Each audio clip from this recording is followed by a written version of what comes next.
الفيديو اللي فات اتكلمت عن 4 طرق ممكن يبقى عندك بيهم مصدر دخل اونلاين، واتفقت ان انا هبتدي انزل فيديوهات اشرح فيها كل طريقة لوحدها. في الفيديو ده هكلمك عن طريقة واحدة من ال4 طرق، وهي إن انت ازاي تقدر تبيع منتجات اونلاين من غير ما يبقى معاك راس مال تشتري بضاعة. الطريقة دي دلوقتي خلاص بقى متعارف عليها، وتقدر تشتغل بيها يعني بكل سهولة، وهي الافليت او الدروب شيبينج او التسويق بالعمولة، ايا كان المسمى. يعني فكرتها واحد، ان انت بتبيع منتج انت لا تملكه. حد مصنع او تاجر او سيستم افلييت، وهفهمكم يعني ايه سيستم. بس خلينا نتكلم الاول مصنع او تاجر. بتيجي تقول له والله ايه رايك، انت مثلا بتبيع المنتج ده ب 200 جنيه.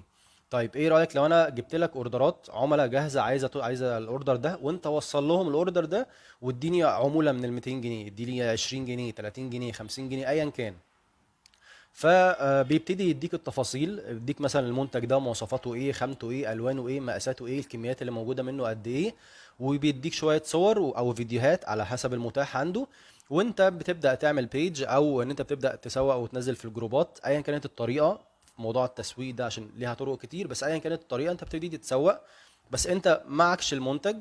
بس لما عميل بيبقى خلاص مهتم وعايز يطلب الاوردر ده، خلاص بتاخد منه بياناته على اساس ان انت اللي هتبعت له الاوردر.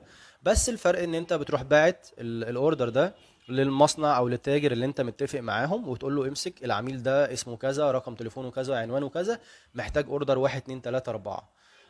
خلاص هو بياخد منك بيانات الاوردر، وبيبتدي يكلم العميل ياكد معاه الاوردر، وبعد كده بيغلف الاوردر ويشحنه. ولما العميل يستلم خلاص بيقول لك والله انت ليك عمولة قد كده، ليك 100، ليك 200، ليك 500، ايا كان بقى انت حجم مبيعاتك ايه.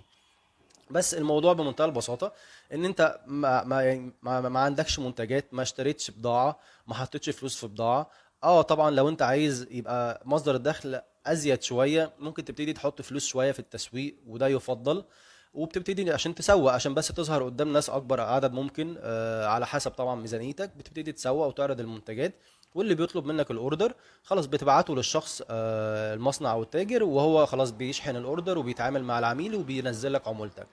طيب تقدر تعمل نفس الكلام ده، ممكن على فكرة تنزل تروح اي محل او كم محل جنبك وتتفق معاهم على كده. ده اوبشن تاني دلوقتي بقى اسهل بكتير. بقى في شركات بتعمل سيستم او بتعمل موقع، الموقع ده هو عبارة عن سيستم. الشركة دي بتبقى الوسيط ما بين المصنع او التاجر، وما بين الشخص اللي زيك اللي عايز يسوق منتجات بس من غير ما يشتري بضاعة، اللي هو المسوق. فهي الشركة دي بتبقى وسيط ما بين المصنع والتاجر وما بين المسوق. فكرتها بكل بساطة ان هي بيبقى عندها السيستم بتاعها والموقع بتاعها، عندها المخازن بتاعتها، وبتتفق مع تجار او مصانع، وبتاخد منهم منتجات وبتحطها عندها في المخازن بتاعتها او ايا كان، وبتعرضها لك على الويب سايت. انت بتخش تعمل اكونت كمسوق، تقول لهم والله انا عايز ان انا اشتغل كمسوق، فبتعمل اكونت كمسوق. بيعرضوا لك كل المنتجات اللي متاحه، يقول لك المنتج ده مثلا هتبيعه ب 200 جنيه وليك عموله مثلا 40 جنيه، المنتج ده هتبيعه ب 300 جنيه وليك عموله مثلا 70 جنيه، المنتج ده هتبيعه ب 100 جنيه وليك عموله 20 جنيه، ايا كان. بيبدا يحط لك كل منتج، انت السعر المقترح للبيع ايه، وعمولتك هتبقى ايه. ممكن تزود عن كده، ممكن تقلل عن كده، حاجه بسيطه على حسب كل سيستم. دي فكرتها بكل بساطة.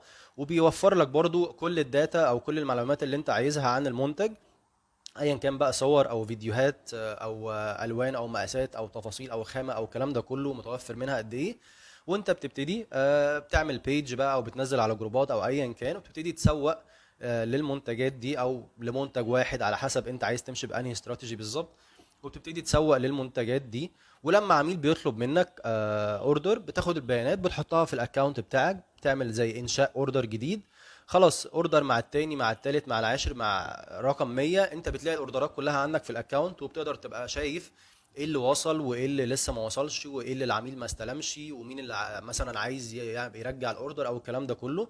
وبتلاقي اجمالي عمولاتك، والله الاوردر ده انت ليك عمولة فيه 40، ده ليك فيه 60، ده ليك فيه 100 عشان قطعتين، ايا كان. وبتلاقي اجمالي ايه عمولاتك موجودة.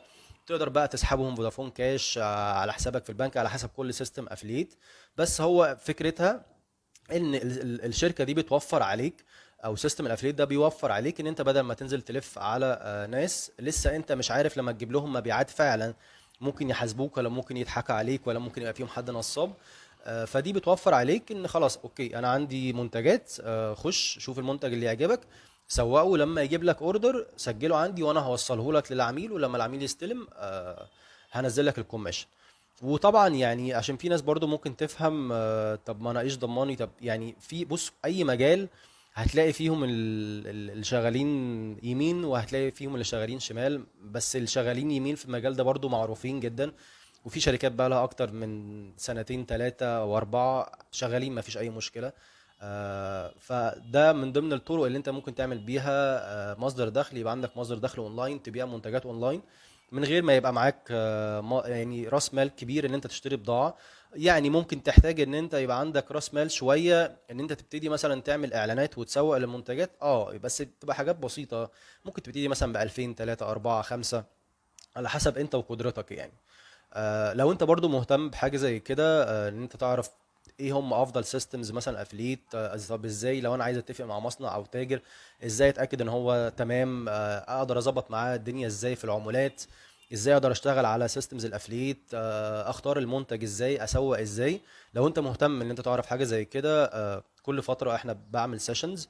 السيشنز دي بتبقى لايف على زوم، بنقعد نتكلم فيها مع بعض في شويه الحاجات دي، وانا بالفعل اشتغلت على اكتر من سيستم، وبعرض شويه يعني كيس ستاديز. انا مثلا السيستم ده عملت فيه كام، طلعت كام اوردر، عملت الاعلان ازاي، السيستم ده عملت فيه ايه، اخترت المنتج ده ليه، ازاي اسوق للمنتج ده.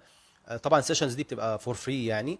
لو انت حابب ان انت تتابع حاجه زي كده، سواء التسويق بالعموله او الافليت او ان انت تبيع منتجات، او حتى عايز تبقى متابع الدنيا في ان انت ازاي يبقى عندي مصدر دخل اونلاين، سواء ان انا هبيع منتجات سواء بتاعتي او بتاعت غيري، او ان انا هقدم خدمات، او ان انا اتعلم مهارات معينه، ممكن تسيب كومنت وهبعت لك مسج، بحيث ان انا في اي وقت لو نزلت فيديو جديد على الفيسبوك هبعت لك، او لو هنعمل سيشنز هتلاقيني ببعت لك قبليها مثلا ب 24 ساعه او قبليها بكام ساعه، بحيث ان احنا نبتدي نتابع مع بعض، ولو في اي حد محتاج اي حاجه ممكن يبعت لي، مفيش اي مشكله.